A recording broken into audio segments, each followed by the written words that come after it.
Okay, in this video I just want to show you how to update the file name in Unilogic. So the version I'm using is 1.32. So I think in 1.41 onwards it's more easy to do it. There's some string functions that you can copy RTC to string or something like that. That's great, makes it more easy. I didn't want to update my version. There's too many projects that I don't want to recompile and test if everything is working.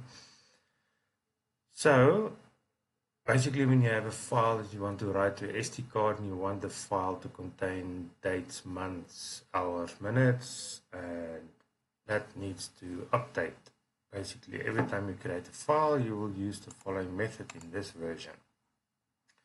So you would use a message composer. Here I create message composer, message 1. Then you build up your file name. So the first element I use is fixed text. I start the file name with graph underscore, and then I added a number variable, another underscore, number variable underscore, number variable underscore. You can build it like you want. Then so this one that's highlighted, this number element, you must create a tag.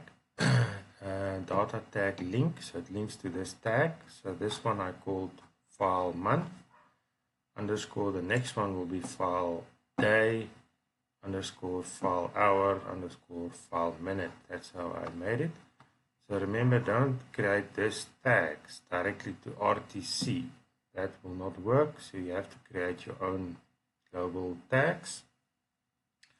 Then I will show you what you do next after you build this message. Then in your ladder, this is just my conditions to trigger the file name message composer. I have store elements. Now in the store elements, I take the RTC minutes, hours, days, and months, and I store it into those file tags that I used in the message composer. So then my message composer can get the correct value from the RTC. Then I use a build message block.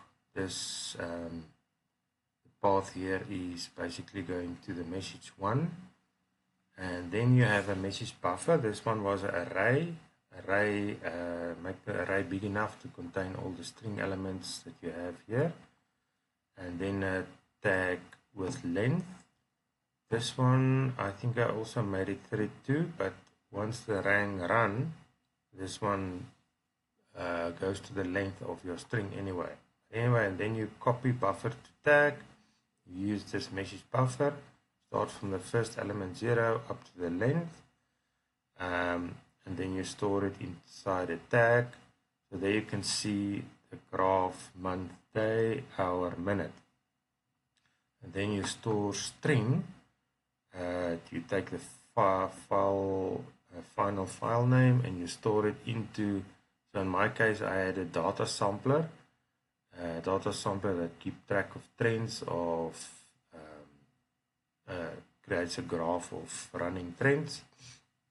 And that data sampler I want to save on the SD card every day. So that follows data sampler dot file name, and then it stores it inside that. And that is basically how you build a file name in this version. Hope it helped.